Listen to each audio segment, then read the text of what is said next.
Today I have this book, this wonderful book, Outliers by Malcolm Gladwell.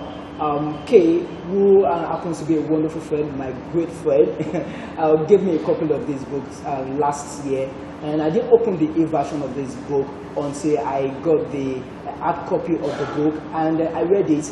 I was just, it was something that I can't just hold it on. I had to call him and I told him that yes, I've read this book, Outliers by Malcolm Gladwell. Malcolm Gladwell was born on September 3, 1963. He is a Canadian journalist, best-selling author, and a speaker. He has been a staff writer for the New Yorker, and has written 5 books. His first book, The Tipping Point, How Little Things Can Make a Big Difference, was written in year 2000, and his second book, The Blink, The Power of Thinking Without Thinking, was written in year 2005. And The Outliers, The Stories of Success, was written in year 2008. Malcolm Gladwell's 5 books have become bestsellers, New York bestsellers. And Gladwell was appointed the Order of Canada on June 30, 2011. Gladwell described himself as a Christian, and he said he missed his step when he came to United States when he came to New York. But while he was writing David and Goliath, which is part of his recent book, he retraced his step back to Christ. He got back to Christ and knew that yes, God is my Savior and everything about God. So I want to introduce Kay to you today. His name is Kay. I call him Kay, but his name is Kayode. Kayode, you're welcome. You're welcome. It's an honor to be here today. I'm so happy. I feel so honored. Yeah, thank you very, very much for coming, for joining me today on Book Talk with ToluBooks. It's a pleasure. Okay, Outliers. Yeah. Who introduced Outliers? Because I know that you were the one that told me about the book. So who told you about Outliers? Just the same way I told you about Outliers, a friend of mine also told me about Outliers a couple of years back. And he said a lot of things, and I was like, I needed to get it and stuff. So he actually gave me a copy too. Okay. And from the moment I actually opened, from the first page, I was sold. As in, I was totally sold. It's a very, very wonderful book. Very, very, very powerful book with a lot of powerful messages. Okay. To me, I call Outliers by Malcolm Gladwell. I call it, it's all about, I see it as a book that talks about people.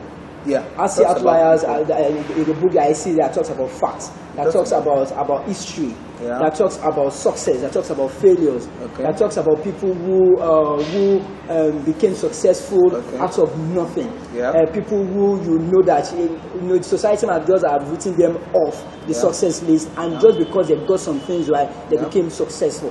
What is Outliers? Actually, from what I understand about Outliers, from the message Malcolm Gladwell is trying to paint, Malcolm Gladwell is trying to tell us something, that we have a very, very wrong, preconceived notion about the concept of success. Okay. As in, we see so many people that talk about they are being self-made and stuff. But he's trying to say that there's a way we should look at success that we don't look at. Okay. That he talked about the tallest tree in the forest. People will actually celebrate the tallest tree, that's the tallest tree in the forest. Mm-hmm. But really, the most important thing that he wants people to look at is that, what about the forest? Mm. Is it that there's something that tall tree was enjoying in that forest that other trees didn't have that advantage? Did they have more sunlight? Did they have more rainfall? Mm. Did they have less attack by pests and, okay, stuff? So what he's just trying to say basically is that people get successful. Now we can't take away the aspect of hard work. Mm-hmm. But one thing we just should look at is the fact that there are some aspects, there are some things that go right for the person, that the person may not actually warrant it. The person may just find himself in that situation, or might just find himself with that advantage. Mm. Totally natural, something that he didn't merit or he didn't work for or something. So that's just what he's saying. Okay, you made mention of this wonderful example of a tough tree in a forest. Yeah. That what made it so the tallest tree. The tallest tree. And one of the things that Malcolm Gladwell talks about in the book, he talks about opportunities. Yes. Yeah. There are some people that they just have the opportunity. They just have the opportunity. It's just that maybe they're just going to write family. Right. Mm-hmm. They just have the right. They're just going to write neighborhood. They may just have the right gene pool, right genetics, or it may just be something as funny as maybe they were just born at the right period and at the right time. Exactly. And he made mention of, or used a lot of examples. And when he was talking about opportunities, and these opportunities are not just presented to just one particular person. No. They are presented to everybody. They appear to a lot of people. Yeah. But it now takes you to recognize that this is opportunity. This is the opportunity I have to just seize. I have to just use this opportunity. Yeah. And I believe that it's not everybody that knows when opportunity comes around. Not everybody. The funny thing about it is that most people do not know. Like for instance, maybe if somebody like Bill Gates had to think about it right now, he would realize that, okay, that what if I wasn't born the year I was, what if I was born 10 years before, when people had to use the very, very difficult punch cards to write programs and everything, would I have this opportunity to be exposed to computers and computer programs that like I had when the period where I was born, the period where I got to age where I could appreciate such stuff. If I was born 10 years before, would I have been the richest man in the world for so long? You understand? So he had to be born when he has to be born when he was born. Exactly. But he just found himself born. It is totally out of his power, totally out of his ability. It was just the way it was. And I know that we have a lot of. It was not the only one born at that time. It was not the only one. You know, you talked about Bill Gates. You talked about his what was it, Paul. His partner. Paul, is it Paul Bremer? I don't know why that guy seems to run to my. Okay. I think the top 3 shots in Microsoft all were born around the same period. And what's so beautiful? Even Steve Jobs, the same age period. So I listened to one of his interviews, that's Bill Gates, and he talked about, they asked him this question, what made you so successful? You understand? He said opportunity. And I was thinking that, why would you say opportunity? What is the opportunity there? You know, until I saw one of the other interviews when he talked about outliers, and he talks about opportunities. That it was just the opportunity that he just had this within. It just opportunities. The truth about it is that hardworking people are a dime a dozen. You can find hardworking people everywhere. But the truth about it is that if you are not properly positioned sometimes, because you know what it means to be an outlier. Your success, your accomplishment is outside the normal experience. So for you to achieve the level of outlier, that means that there has to be something totally even out of your own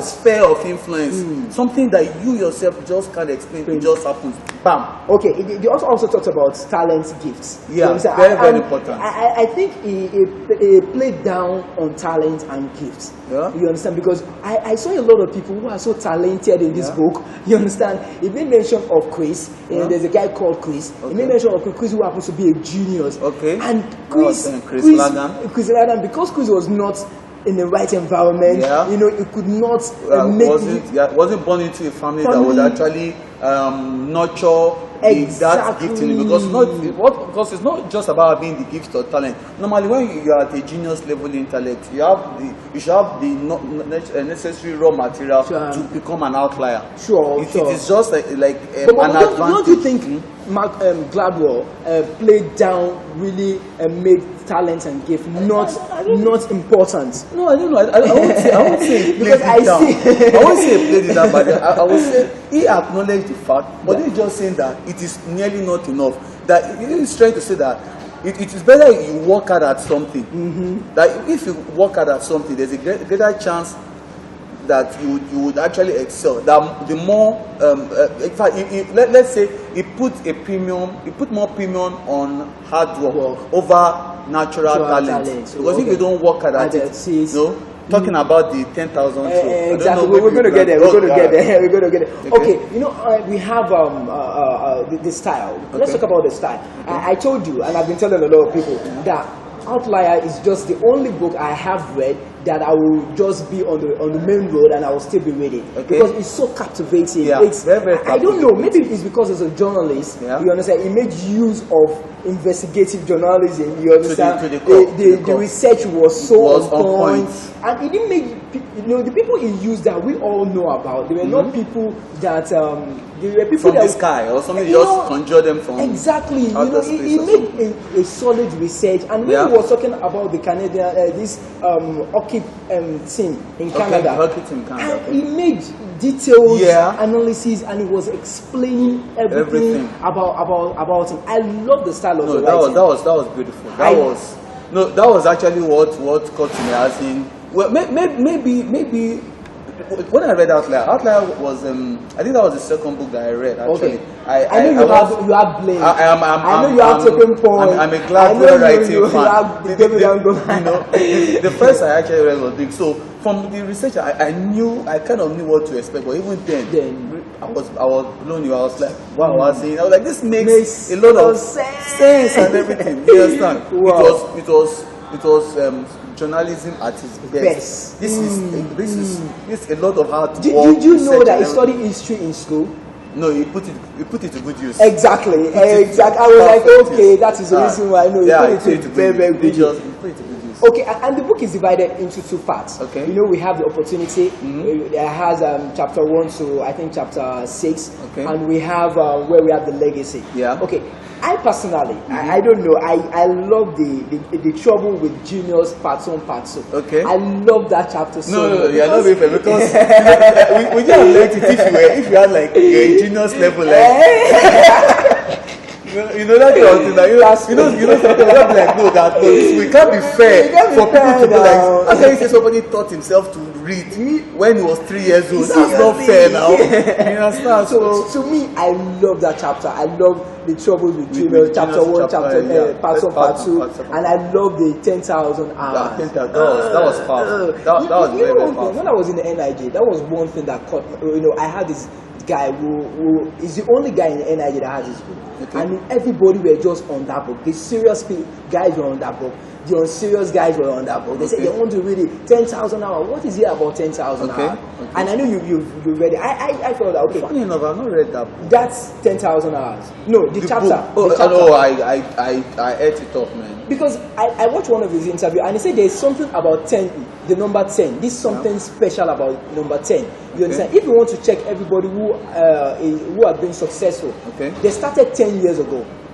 Okay. Have you made it? They started 10 years ago, and he said when you start working on yourself, you develop yourself, you spend more time on your craft, and you are able to spend 10,000 hours on it. You will become a genius. An expert. You will become somebody everybody will celebrate. You understand? And it just made us to know that hard work cannot be ruled out. It can't be downplayed.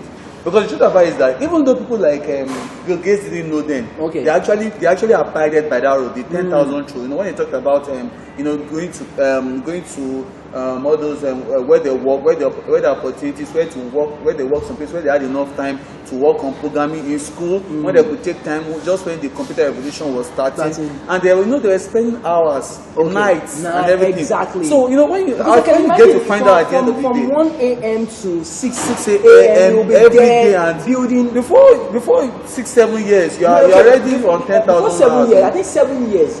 Bill Gates spent 7 years. After 7 years, it surpassed the 10,000 hours, and it became. So that's just it. The same way for the computer stuff. The same way for the opera singers. I know you saw that. Exactly. Talked about when opera singers and stuff. So that's why we were also talking about the kind of family you belong to, where it matters. But if you're in a family that they will nurture your gift, they help you to watch after your gift, they encourage you to practice. It's different from a family whereby you come back home and the next thing you have to go and work hours to get some extra money. You can't compare it to a family that they have to dedicate like 3-4 hours a day. And he made use the example of Alex. I don't know, maybe you remember the young Alex, where when they were going to see the doctor, and he has bones on his the guy was actually pumped up. They taught the guy to be bold. Not to be reserved and everything. You understand? You see, that's what we're talking about. Now, that kind of person would not have fear to face the world. He cannot be coward. He can't be timid when it comes to facing things, and not like somebody that would he has spent his life being timid and coward. So those kind of people, they tend to run away from the world sometimes. So they tend to retreat into their shell and everything. And so it's not a very, very good ingredient for success. So somebody like Alex has a better stead compared to what's her name again? Kimberly or something Kimberly or something that she has her head down and everything. Exactly. So that was why it talked about the family too matters. The family, not just the family in itself, even the neighborhood. The kind of people that you grow up with, the kind of people that you see, and everything influences. You understand? So that's just it. So everything plays along with everything plays a role. You can't hold one and tell yourself that I'm not going to make use of this one. No. And you can't just rely only on your talent. No. You can't just rely only on your gifts. No. And after I read this chapter where it talks about opportunities, I started looking for opportunities to do what I'm doing. You understand? Because I know that the more opportunity I have, if I'm under, if I have the opportunity to spend 5 hours every day doing my work, you understand? I will know that yes, in the next 7 years, in the next 1 year, I will. No, according to my calculation, if you want to hit the 10,000 rule,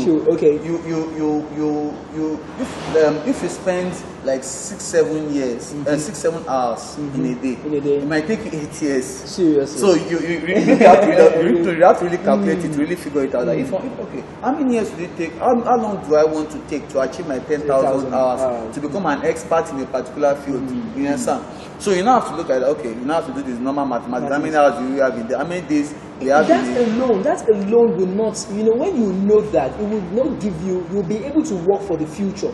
Yeah. You'll be able to train yourself for the future, not now. Yeah. You'll be able to know that yes, if I keep doing what I'm doing very well now, I'll become the best. Yeah. You understand? I have this lady, I met this lady today, and she was talking about Outliers too. And she said, when you are working on yourself, when you're using the 10,000 hours working on yourself, you're not just working on it because you want to work on it. You're actually working on it consciously. That yes, I want to be better at this thing. You know, that's why if you see anybody that talking about goals and everything, yearly goals, all this success, they'll tell that no matter what that you must always find time to spend on that thing that you want to do, on that is it that career that you want to push, whether it's that business you want to do, that you should always make sure that you spend time on it every day. You understand that every day you must make sure that not a day passes without actually investing your time into that thing which you love to do. Because when you really come to look at the practice makes perfect. When you keep on doing, you get to a point whereby no matter what, whether you like it or not, you become an authority in it. Okay, Kyle, your final word for us on this book, your takeaway points from this book. Okay, my takeaway is very, very simple. Outliers. Now, like I said, what he was trying to say is that there are some factors that are coming into play that you don't have a hand in. It just happens and everything. So, so the way I see it right there is that it may not actually make it that obvious, but the way I see it is that whether we like it or not, we cannot take away the God factor from our success. We cannot take it away. We cannot determine the families we were born. We cannot determine the environment we were born into. We cannot determine the year we were born and everything. You understand? But all these opportunities can be very, very important.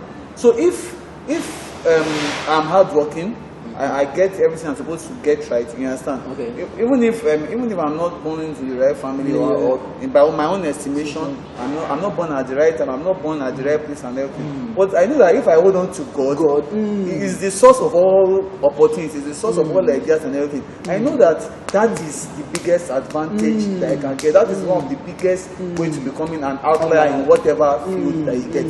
The God factor, very, very important. Okay, I want to talk about the God factor where Kay stopped. He said, if you don't have any of those things, you're not born into the right environment, you don't have the opportunity, you're not a genius, you understand? Yeah. And you still have God. You have everything. You understand? That is the point. You have everything. So don't look at yourself that I don't have this, I don't have this, I'm not born at the right date, I'm not born at the right season, I don't have the opportunity. Even though if you don't recognize those opportunities, with God, Yeah. you will open your eyes to Yeah. see those opportunities, Yeah. and those opportunities will take you from where you are to where you want to be. That is how far we're going to go on the Outliers by Malcolm Gladwell. Join us same time on my YouTube page. Next time, I have this wonderful book that we'll be talking about next time. It's called Before the Love Song Fades. Before the Love Song Fades by Nike Akinremi. It's a wonderful book. She's the author of Marriage, Sex, and Love. So that will be the book we're going to be talking about next time on our YouTube page. You can be my next guest on Book Talk with ToluBooks. All you have to do is get a copy of the book. Before the Love Song Fades by Nike Akinremi. Read it and you will be my guest. It's as simple as that. Just get the book, Why the Love Song Fades by Nike Akinremi, and you will be my guest on Book Talk with ToluBooks. I'll see you again.